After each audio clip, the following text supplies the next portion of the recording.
اللہ کے نبی نے 1400 سال پہلے فیوچر کی یہ بات بتائی تھی جو آج حرف بحرف ثابت ہو رہی ہے. نساؤن کاسیاتن عاریاتن ممیلاتن ومائلات. ایک ایسا زمانہ آ جائے گا، ایک ایسا زمانہ آ جائے گا کہ تم دیکھو گے لوگوں کو، تم دیکھو گے عورتوں کو، تم دیکھو گے لیڈیز کو، تم دیکھو گے خواتین کو، تم عورتوں کو دیکھو گے کاسیات.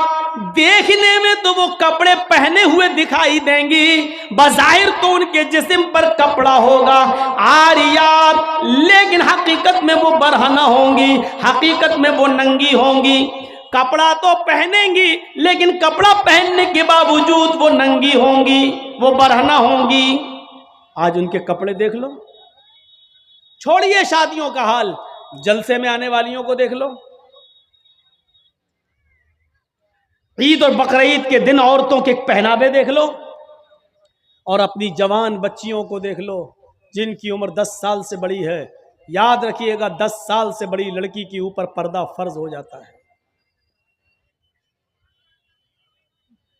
10 سال سے بڑی لڑکی کا پھر سر کا ایک بال بھی کسی غیر مرد کو نہیں دکھنا چاہیے.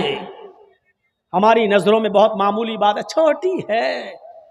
اللہ کے رسول نے فرمایا تھا جب تمہارا بیٹا 7 سال کا ہو تو اس کو نماز کا حکم دو، اور 10 سال کا ہو تو نماز کے لیے زبردستی کرو، نہ پڑھے تو اس کو مارو پیٹو. 10 سال کے بعد قرآن و حدیث کے سارے احکام نافذ ہو جاتے ہیں. آج کل 10-11 سال کی لڑکیاں بالغ ہو رہی ہیں، ٹی ویوں پر سیریل ایسے آ رہے ہیں، موبائلوں میں ایسی ایسی واہیات چیزیں یوٹیوب وغیرہ پر فیس بک پر آ رہی ہیں کہ ان کو دیکھ کر ہماری لڑکیاں جو کبھی 16-17 سال میں بالغ ہوتی تھیں آج 11-12 سال کی عمر میں بالغ ہونے لگی ہیں. عریانیت پھیل چکی ہے، شرم و حیا طاق پر رکھی جا چکی ہے.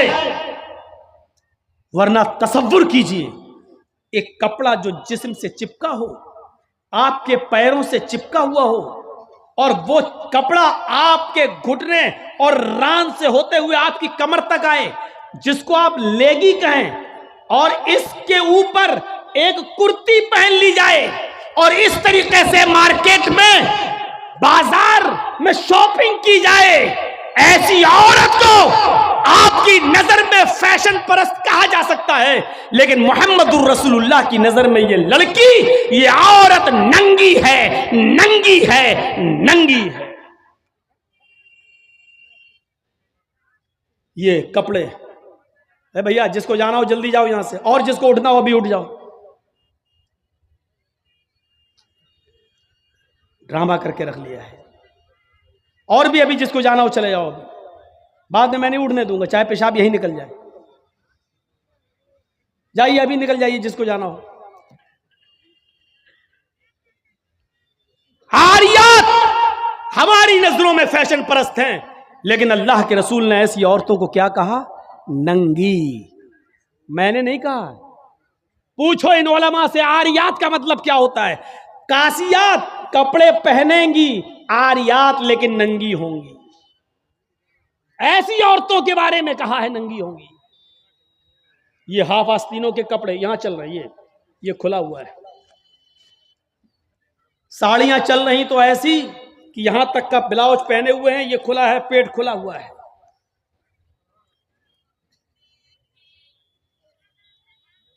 اور جو چند برقعے اب چل بھی رہے ہیں بہار بنگال میں، پہلے تو چلتے نہیں تھے، تو اب برقعوں میں بھی ڈیزائن چلنے لگی ہے.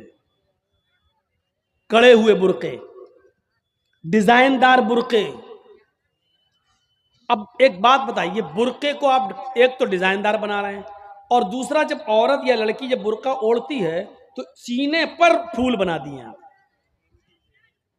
یہ بتائیے یہاں پھول بنانے کی کیا ضرورت تھی؟ جب وہ پہنتی ہے تو پھول سینے پر، اور وہ لڑکی نے یہ برقع خریدا کیوں؟ اس کا مطلب کیا ہے کہ وہ بھی اس لیے خرید رہی ہے تاکہ میرے پھولوں پر نظر. یہ سننا پڑے گا، تمہیں نہیں تمہارے باپ کو بھی سننا پڑے گا. جب تک میں اس کرسی پر ہوں، یہ اتھارٹی، یہ پاور مجھے اسلام نے دیا ہے، سننا پڑے گا۔ کیوں خریدا ہے اس نے یہ برقع؟ یو پی سائڈ میں آ جاؤ، لکھنؤ کے برقعے دیکھ لو، بمبئی کے دیکھ لو، حیدرآبادی برقعے دیکھ لو، قسم خدا کی اب برقعے نہیں رہ گئے ہیں۔ اب 60 سال کی بڈھی بھی اوڑھ لے تو ایسا لگتا ہے جیسے وہ 18 سال کی لڑکی جا رہی ہے۔ یہ برقعے ایک بار سچا واقعہ ہے، 60 65 70 سال کی بڑھیا ایسا ہی برقع اوڑھ کے چہرہ چھپا کے جا رہی تھی دھیرے دھیرے، بھائی بڈھی تھی وہ دھیرے دھیرے چل رہی تھی، تو ایک لڑکا اس کا پیچھا کرنے لگا، 20-22 سال کا لڑکا اس بڈھی کا پیچھا کرنے لگا، کیونکہ جو سوچنے لگا برقع اتنا خوبصورت ہے تو برقعے کے اندر کتنا خوبصورت مال ہوگا، برقعے والی کیسی ہوگی، اس کا پیچھا کرنے لگا۔ بڑھیا دھیرے دھیرے چل رہی، لڑکا سمجھ رہا مجھے لفٹ دے رہی، میری وجہ سے دھیرے دھیرے چل رہی، جبکہ وہ اپنی کمزوری کی وجہ سے دھیرے دھیرے چل رہی۔ بڑھیا سمجھ گئی کہ لڑکا میرا پیچھا کر رہا ہے، تو تھوڑی دور چلنے کے بعد اس نے اپنا نقاب کھولا اور اپنی تتلاتی زبان میں بولی بیٹا۔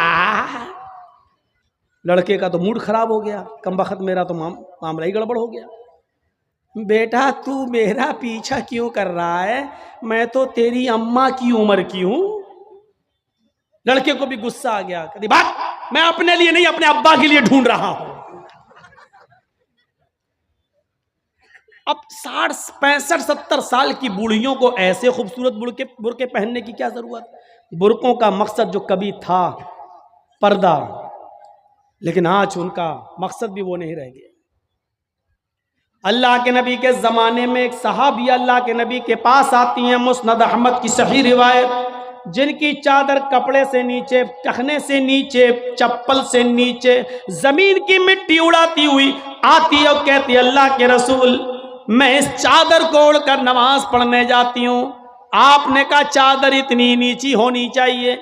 اس نے کہا اللہ کے نبی کبھی کبھی زمین پر پیشاب و پائخانہ پڑا ہوتا ہے، گندگی پڑی ہوتی ہے، تو کیا میں تھوڑی سی اوپر کر کے پائخانہ گندگی کو کراس کر کے آگے نکل جاؤں؟ آپ نے کہا نہیں، دائیں سے نکل جا، بائیں سے نکل جا۔ کہنے لگی دائیں بھی مرد بیٹھے ہوتے ہیں، بائیں بھی مرد بیٹھے ہوتے ہیں، مجھے اسی گندگی کے اوپر سے نکلنا ہے، اے اللہ کے رسول اجازت دے دیجئے، میں تھوڑا سا اوپر کر لوں اور نکل جاؤں، اس کے بعد نیچے کر لوں گا، جب گندگی کو کراس کر لوں گی تو چادر میں نیچے کر لوں گی۔ اللہ کے نبی کہتے ہیں اگر مرد دائیں بیٹھے ہیں بائیں بیٹھے ہیں تو اسی گندگی کے اوپر سے نکل جا۔ کہنے لگی اللہ کے رسول وہ گندگی میری چادر میں لگ جائے گی، آپ مجھے اوپر اٹھانے کی اجازت نہیں دے رہے ہیں، ٹخنے سے اوپر، چپل سے اوپر چادر اٹھانے کی اجازت کیوں نہیں دے دیتے ہیں؟ آپ نے کہا نہیں، چادر اٹھانے کی اجازت، چپل سے بھی اوپر چادر اٹھانے کی اجازت نہیں دوں گا۔ کہا اللہ کے رسول پھر اس چادر میں پیشاب و پائخانہ لگ جائے گا؟ آپ نے کہا لگ جانے دے۔ کہنے لگی اے اللہ کے رسول اسی چادر کو تو اوڑھ کر میں نماز پڑھتی ہوں مسجد میں، جب اوپر عورتوں کا الگ انتظام ہوتا ہے یا پردے میں عورتوں کا انتظام ہوتا ہے تو میں اسی چادر کو اوڑھے اوڑھے نماز پڑھتی ہوں۔ آپ نے کہا اسی چادر کو اوڑھ کر نماز پڑھ لے۔ کہنے لگی اس میں پیشاب و پائخانہ لگ جائے گا، کیا اسی اور چادر کو اوڑھ کر نماز پڑھ لوں؟ آپ نے فرمایا ہاں اے عورت، جب پیشاب و پائخانہ تیری چادر میں لگے گا، جب تو آگے بڑھے گی تو تیری چادر زمین پر پڑی ہوئی مٹی سے رگڑ کھائے گی، کیونکہ تیری چادر نیچے ہے، جب پیشاب و پائخانہ اس میں بھر جائے گا، جب تو آگے بڑھے گی تو زمین پر پڑی ہوئی مٹی پر تیری چادر رگڑ کھائے گی، اور زمین پر پڑی ہوئی مٹی سے رگڑنے کی وجہ سے زمین کی پاک مٹی تیری چادر کو پاک کر دے گی، لیکن تجھے چادر اٹھانے کی اجازت نہیں، اسی چادر میں تو نماز پڑھ لے۔ گندگی لگتی ہے تو لگ جانے دے، آگے بڑھے گی تو زمین پر پڑی ہوئی پاک مٹی تیری چادر کو پاک کر دے گی۔ میرے بھائیوں پیشاب و پائخانہ دیکھ کر بھی اللہ کے رسول نے عورت کو چادر اٹھانے کی اجازت نہیں دی۔ میری بہنوں تمہارے دل کیسے گوارا کر لیتے ہیں، جلسوں میں بھی چوڑیاں خریدنے کے لیے، بیلونز خریدنے کے لیے، جلیبیاں خریدنے کے لیے تم کس طریقے سے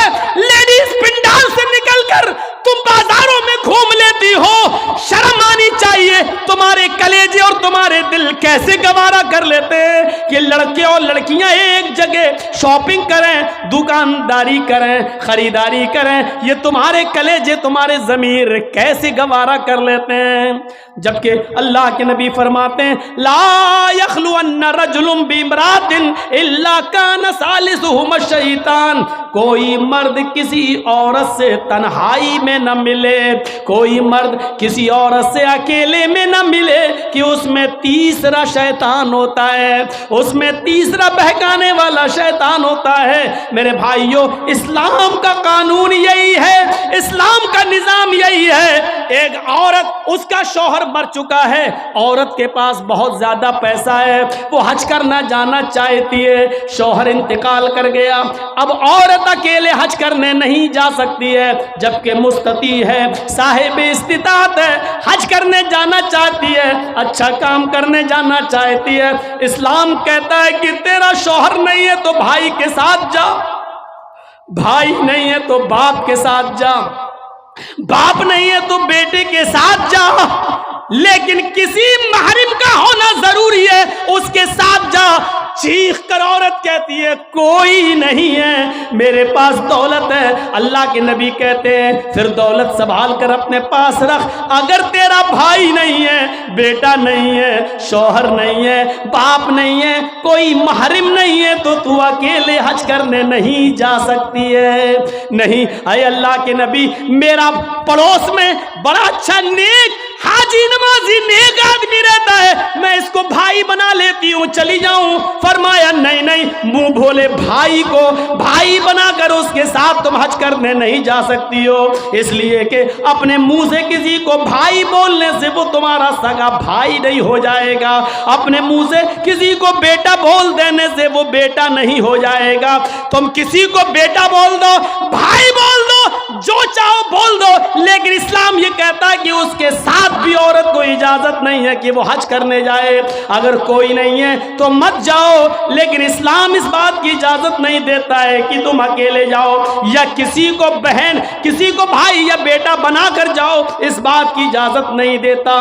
اسلام ایک عبادت میں، حج جیسی عبادت میں بھی عورت کو کسی غیر مرد کو منہ بولے بھائی اور منہ بولے بیٹے کے ساتھ بھی جانے کی اجازت نہیں دیتا۔ تو میرے بھائیوں، جب خانہ کعبہ میں جانے کی اجازت نہیں دیتا ہے، صفا مروہ کی سعی کی اجازت نہیں دیتا ہے، اتنی خوبصورت عبادت کی اجازت نہیں دیتا ہے، تو بازاروں میں اکیلے گھوم کر شاپنگ کرنے کی اجازت کیسے دے گا؟ پھر بازار کے اندر عورت کو اکیلے جانے کی اجازت کیسے دے گا؟ اتنی خوبصورت عبادت کرنے کی اجازت نہیں دیتا ہے، اتنی خوبصورت عبادت کرنے کی اجازت نہیں دیتا ہے، تو میرے بھائیوں پھر عورت کو بازاروں میں گھومنے کی اجازت کیسے دے گا؟ پھر بازار میں گھومنے اور بازار میں سیر و تفریح کی اجازت کیسے دے گا؟ ہماری ماں بہنوں کو اس بات کو سوچنا چاہیے، غور کرنا چاہیے، سنجیدگی سے اس کو لینا چاہیے۔ ایک زمانہ تھا، حضرت فاطمہ کہہ رہی ہیں اے علی، میں اتنی بیمار ہوں، اتنی بیمار ہوں، لگتا نہیں کہ اس بیماری میں بچ پاؤں گی۔ اے علی، اگر مجھے کچھ ہو جائے، اگر میرا انتقال ہو جائے، اے علی تو مجھے دن کے اجالے میں دفنانے مت لے جانا، رات کی تاریکی میں عشاء کی نماز کے بعد مجھے قبرستان میں دفن کرنا۔ حضرت علی نے کہا اے فاطمہ، ایسا کیوں کہہ رہی ہو؟ اگر تمہارا انتقال صبح فجر کے بعد ہو تو کیا عشاء تک ہم تمہارے جنازے کو رکھیں گے، مٹی کو رکھیں گے؟ تمہارے باپ کا، تمہارے ابو کا فرمان ہے کہ میت کو جلدی قبرستان لے جاؤ، پھر میں لیٹ کیسے کروں؟ فرماتی ہیں اے علی، اے میرے پیارے شوہر، مجھے رات میں ہی لے جانا، میری بات کو گرہ باندھو، میری بات کو مضبوطی سے پکڑ لو، میری وصیت کو یاد رکھنا۔